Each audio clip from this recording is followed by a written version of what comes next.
Social Work Research, Lesson 10, Social Statistics. In previous lesson, we discussed about data processing and tabulation. To comprehend data and draw conclusions, we need to analyze data using statistical tools. The aim of this lesson is to make you understand the use of statistical methods in data analysis. This lesson is divided into two parts, A and B. In part A, we will discuss about social statistics, functions of statistics, the place of statistics in social research, limitation of statistics, proportion, percentage, ratio, and arithmetic mean. In arithmetic mean, calculating the mean from ungrouped data and shortcut method. In part B, we will learn about calculation of arithmetic mean from group data, calculating the median and mode. Social statistics. Knowledge of statistics helps social worker in two ways. First, the knowledge allows the social worker to be able to analyze the data as per his research objectives and draw inferences, which in turn enable him to expand and improve not only the knowledge base of his profession, but it also enables him to make his practice effective. Second, as a consumer of research, it enables him to understand the analysis of data, appreciate the statistical procedures used in research reports. Statistics, a branch of applied mathematics, is regarded as mathematics applied to observational data. Consequently, everything dealing with the collection, processing, analysis, and interpretation of numerical data belong to the domain of statistics. A second meaning of the term statistics refers to the statistical principles and methods implied in collection, processing, analyzing, and interpretation of any kind of data. In this sense, it is a branch of applied mathematics and helps us to know the complex social phenomena better and lend precision to our ideas. It is this field of mathematics which is the subject matter of this lesson. Functions of statistics. Statistics has two broad functions. The first of these functions is description, the summarizing of the information in such a manner as to make it more usable. The second function is induction, which involves either making generalization about some population on the basis of sample drawn from this population or formulating general laws on the basis of repeated observations. The two functions of a statistical method can be easily understood by following example. If it is desired to study the problem of labor unrest in a particular area, the first thing that is to be done is to analyze the various causes of labor unrest and to study the impact of each one of these causes on the various categories of labor, namely male workers and female workers, or skilled labor and unskilled labor. This kind of analysis will give us an insight into the problem, and we will be able to know from such analysis many things. For example, that the involvement of male workers is much higher than the female workers, and that the labor unrest in big industry is much higher than small industries. Such an analysis leads us to the conclusion that male workers of big industries are responsible for labor unrest in our country. The former is the process of descriptive statistics, whereas the latter is that of inductive statistics. The place of statistics in social research. Knowledge of basic statistical concepts and techniques is necessary for an intelligent understanding of generality of life. Out of the welter of single events, social researchers seek for general trends. Out of the vast and confusing variety of individual characters, they continually search for underlying group characters. There are essentially two reasons why social workers using statistics and the need to study statistics have grown enormously in the field of social science. One reason is that the huge amount of data collected by researchers need simplification so as to render them capable of being commonly understood without much difficulty. The second and even more important reason is the increasingly quantitative approach currently being employed in social research. Limitations of statistics. One obvious limitations of statistics is that it is readily applicable to problems that are amenable to quantitative expression and treatment. Although qualitative attributes may sometimes be subjected to statistical analysis, these of necessity have to be translated into quantitative indices by recourse to the operational definitions. But then much would depend on the validity of the operational assumptions. Unfortunately, this is a pit many researchers falls into, that is, qualitative data are often operationalized as a numerical values without deeper concern regarding their validity, in which case it is rather the poor data that stands to be blamed and not statistics. In as much as many problems of concern to social scientists are influenced greatly by subjective factors unamenable to mathematical treatment, the statistical approach hardly helps to get a sound understanding of the problem. It is understandable that the statistical laws are applicable to average of aggregates. These pathetically ignore the individual intricacies of solitary units. Such neglect may in certain investigation lead to merely superficial findings. The social human sciences typically have a keen concern for the unique and the idiosyncratic aspects.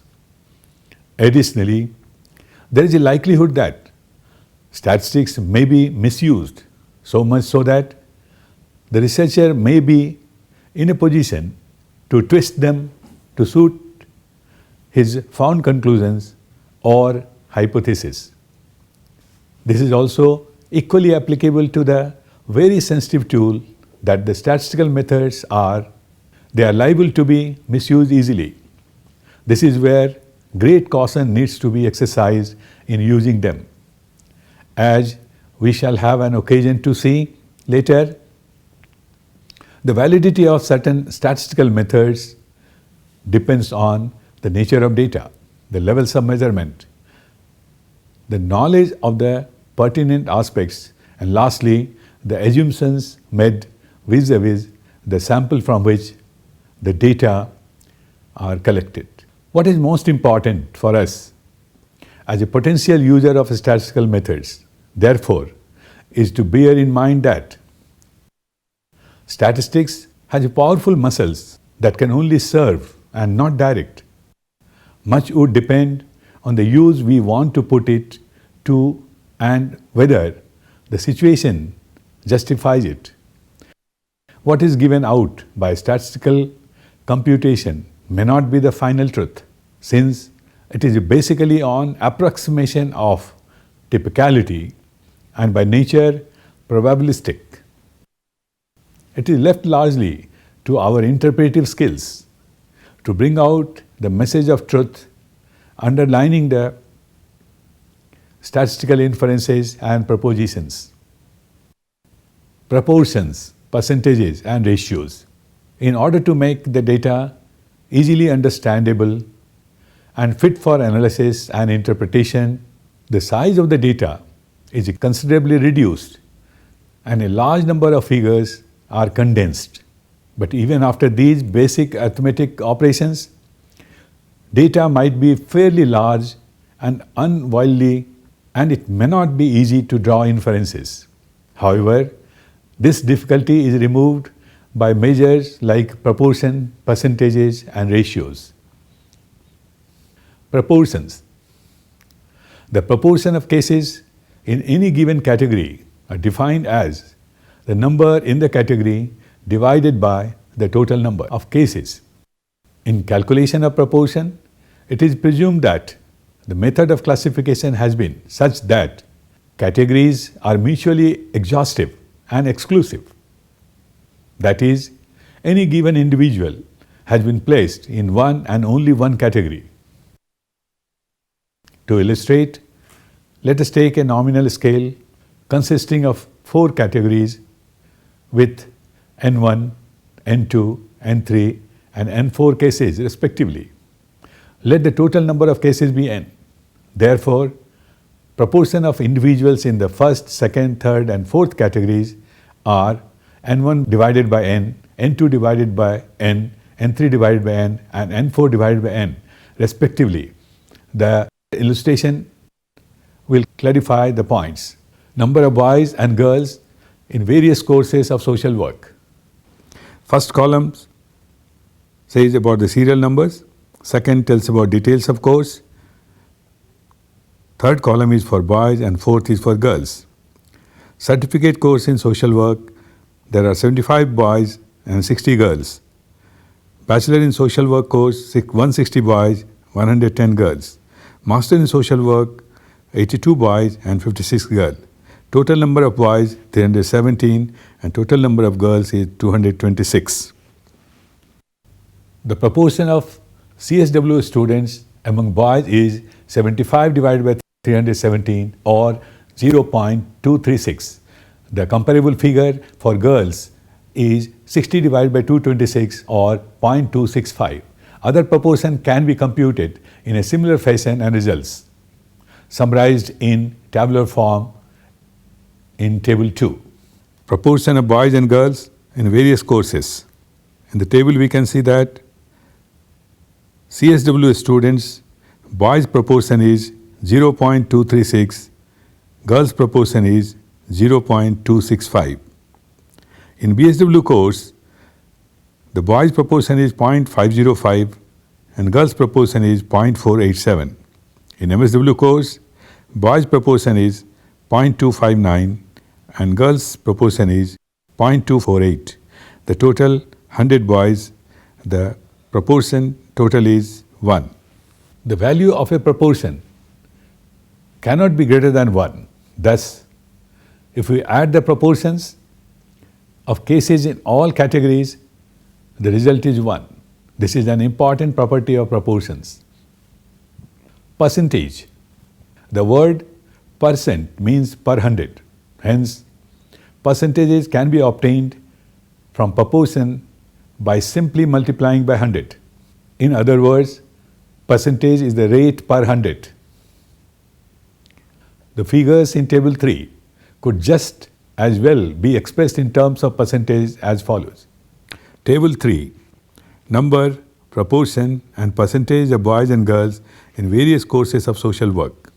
Course CSW, number of student boys 75, the proportion is 0.236 and the percentage is 23.6. For girls, the number is 60, proportion is 0.265, percentage is 26.5. For BSW course, there are 160 boys, their proportion is 0.505 and percentage is 50.5. And the girls number is 110, proportion is 0.487 and percentage is 48.7. In MSW course, there are 82 boys whose proportion is 0.259, percentage is 25.9. The girls in MSW course number is 56, proportion 0.248 and percentage 24.8. Total number of boys 317, proportion is 1, percentage is 100. Total number of girls 226, total proportion is 1 and percentage is 100. How we have obtained 0.236 proportion for boys? Just to clarify it, we have divided 75 by 317, the total number of boys. We get 0.236. Similarly, the percentage is 75.317 into 100. We get 23.66 percentage. Conventionally, percentages are calculated up to the nearest decimal and adjustments are made in the last digits, so the total are exactly 100. Ratios. The ratio of one number A to another number B is defined as the numerical quantity obtained by dividing A by B. Suppose that there are 800 male students and 300 female students in MSW classes, then the ratio of male students to female student is 800 divided by 300. In calculating ratio, the key term is the word to. Whatever quantity precedes the word is placed in the numerator, while the quantity following it becomes the denominator. In practice, a ratio is either reduced to its simplest form by cancelling common factors or is expressed in terms of a denominator of 1. Thus, the ratio of male students to female students would be written as 8:3 or 2.66 to 1. For use of proportions and percentages, following rules of thumb are important. 1. Total number of cases should be always reported along with proportion or percentages. 2. Percentages must not be computed unless the number of cases on which the percentage is based is in the neighborhood of 50 or more. And percentages may be computed in either directions, and careful attention should be given to each table to determine exactly how each percentage has been obtained. Measures of central tendency. It is often essential to represent a set of data by means of a single number, which is in its way it's descriptive of the entire set. Obviously, the figure which is used to represent a whole series should neither have the lowest value in the series nor the highest value, but a value somewhere between these two limits, possibly in the center. Such figures are called measures of typicality or central tendency or simply average. There are three important measures of central tendency used in social work: the mean or arithmetic mean, the median, and the mode. Arithmetic mean. The arithmetic mean is by far the most common of all the averages. It is relatively easy to calculate, simple to understand, and is widely used in social work research. The arithmetic mean is defined as the sum of the values of all the items and dividing the total by number of items. An example will help us to learn how to calculate the arithmetic mean. Let us suppose that 8 students receive 54, 58, 60, 62, 70, 72, 75 and 77 marks respectively in an examination.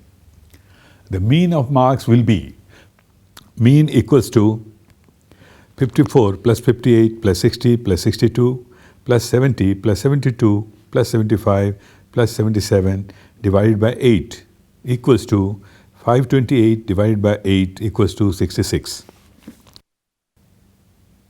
The procedure in calculating mean can be expressed in algebraic form by the following formula: x1 plus x2 plus x3 plus x4 plus xn divided by n, where x1, x2, x3, x4, xn are the item values and represents number of items. The above formula can be made more compact by assigning the arithmetic mean the symbol x bar, which is read as x bar, and using the notation sigma x, which stands for the sum of x's. That is, sigma x equals to x1, x2, x3, x4 plus xn. Then we can write now arithmetic mean, that is x bar, equals to summation of x divided by n. Calculating the mean from ungrouped data. The above formula can be used to calculate arithmetic mean from ungrouped data. The following table gives the daily earnings of 15 rag pickers.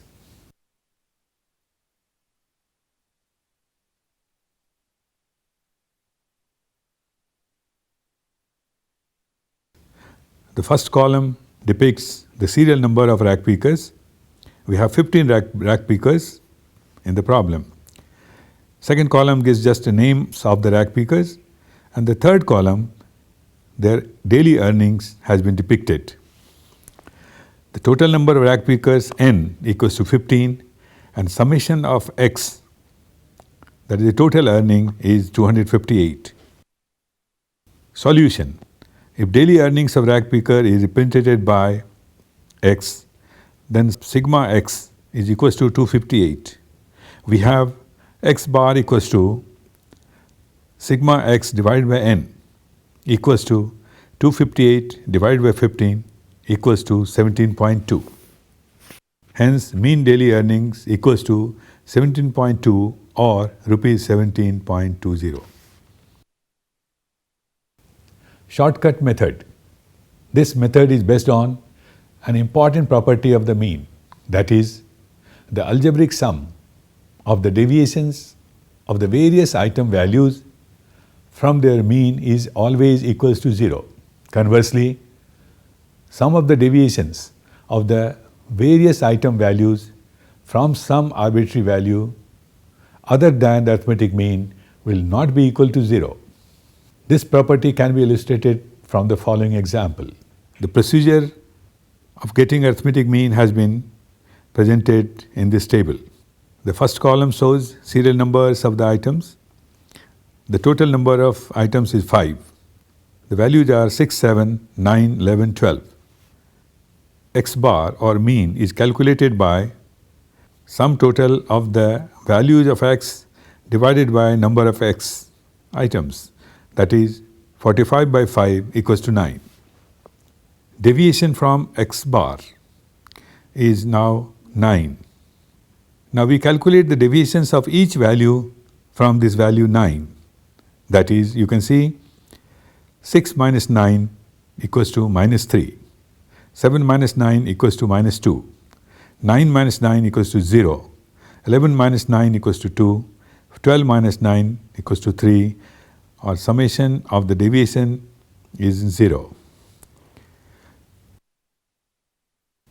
Deviation d dash from 4, an arbitrary value. 6 minus 4 equals to 2. 7 minus 4 equals to 3. 9 minus 4 equals to 5. 11 minus 4 equals to 7. 12 minus 4 equals to 8. Summation of d dash equals to 25. Symbolically, arithmetic mean by shortcut method is x bar equals to a plus summation of d dash divided by n, where x bar is the arithmetic mean. A is the assumed arithmetic mean, d dash is the sum of deviation from the assumed mean, n is the number of item values. If we compute mean daily earnings of rag pickers from the data given in the earlier example, table 4, by this shortcut method, it will give us exactly the same answer obtained by direct method. It is illustrated in table 6. Again, the values of 15 rag pickers have been presented in table 6. First column gives the serial number, second, name of the rag pickers, third, daily earnings, fourth, deviation from an assumed mean, that is 20, as D dash. Here we take the deviations from an arbitrary mean or assumed mean, that's 20. That means 14 minus 20 minus 6. Again 14 minus 20 is minus 6. 15 minus 20 minus 5. 20 minus 20, 0. 12 minus 20 minus 8. 16 minus 20 minus 4. 17 minus 20 minus 3. 21 minus 20 plus 1.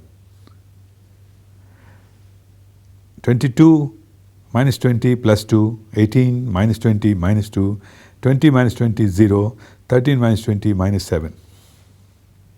Summation of D dash is minus 42. Arithmetic mean equals to x bar equals to a plus summation of deviations divided by n. Putting the values 20 plus 42 by 15 or equals to 20 minus 2.8 equals to 17.2. Frequently asked questions. What is the role of statistics in social work research? What are the limitations of statistics?